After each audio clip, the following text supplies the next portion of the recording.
6 March বিজেপির দফতরে গিয়ে পদ্ম শিবিরে নাম লিখিয়েছেন তাপস রায়। লোকসভা ভোটে তাকে কলকাতা উত্তর কেন্দ্রে প্রার্থীও করেছে বিজেপি। সোমবার সেই তাপস রায়ই আবার পৌঁছে গেলেন আলিমুদ্দিন স্ট্রিটে সিপিএমের দফতরে। না, কোনো দলবদল নয়, এবার ভোট চাইতে প্রতিপক্ষের দুয়ারে বিজেপি প্রার্থী। সোমবার বিকেল 4টে আলিমুদ্দিন স্ট্রিটের মুজফ্ফর আহমেদ ভবনে এসে থামে তাপস রায়ের গাড়ি। সঙ্গে ছিলেন উত্তর কলকাতার বিজেপির জেলা সভাপতি তমগ্ন ঘোষ। তাপস রায় মুজফ্ফর আহমেদ ভবনে ঢোকার সময় সেখান থেকে বেরোচ্ছিলেন সিপিএম নেতা রবীন দেব। মুখোমুখি দেখা হওয়ায় সৌজন্য বিনিময় করেন দুই নেতা। কেন চলো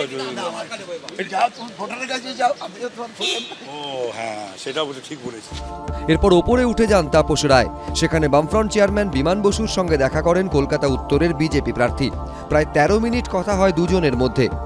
কলকাতা উত্তর যে লোকসভা কেন্দ্রের অন্তর্গত তিনি ভোটার, তো আমি প্রার্থী হিসাবে তো বিমানদার আশীর্বাদ এবং এই কেন্দ্রের ভোটার হিসাবে আমি যেমন সকলের কাছে যাচ্ছি, ওনার কাছেও এসেছি। উনি হচ্ছেন আমাদের রাজ্যের সর্বজ্যেষ্ঠ নিষ্ঠাবান রাজনৈতিক নেতা। কলকাতা উত্তরের বিজেপি প্রার্থী তাপস রায়ের লড়াই তৃণমূলের সুদীপ বন্দ্যোপাধ্যায় এবং বাম সমর্থিত কংগ্রেস প্রার্থী প্রদীপ ভট্টাচার্যের সঙ্গে।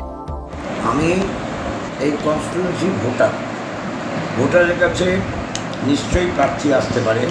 আমি বললাম উত্তর কলকাতায় আমার প্রার্থী অধ্যাপক প্রদীপ ভট্টাচার্য, আমি ভোট দেবো অধ্যাপক প্রদীপ ভট্টাচার্যকে।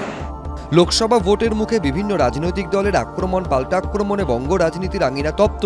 তার মধ্যে একেবারে অন্য ছবি দেখা গেল কলকাতা উত্তরে। আবির দত্ত, এবিপি আনন্দ, কলকাতা।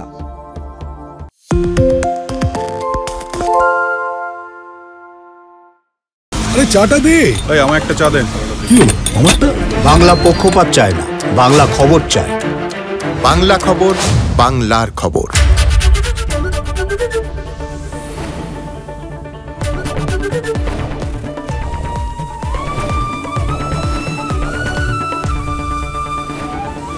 এবিপি আনন্দ, এগিয়ে থাকে, এগিয়ে রাখে। সত্য অন্তহীন, সত্যের খোঁজও তাই, সত্য সন্ধানে তাই আমরা অক্লান্ত, অকুতভয়। এবিপি আনন্দ নতুন ভাবনার প্রতীক, যা মনে মুক্ত, তথ্যে যুক্ত এবং যাবতীয় সীমানার বাঁধন থেকে মুক্ত। সীমা না শব্দটির মধ্যে লুকিয়ে আছে মানা শব্দটি, যেন চোখ রাঙানি এক অদৃশ্য বেড়াজাল, যা আটকে রাখে আমাদের এক ছোট্ট গণ্ডির মধ্যে। একমাত্র সঠিক খবরই গড়ে তুলবে এক মুক্ত সমাজ। সেই জগৎ গড়ার লক্ষ্যে কোনো সীমানার ঠুকুটি আমরা মানব না। এবিপি আনন্দ, এগিয়ে থাকে, এগিয়ে রাখে।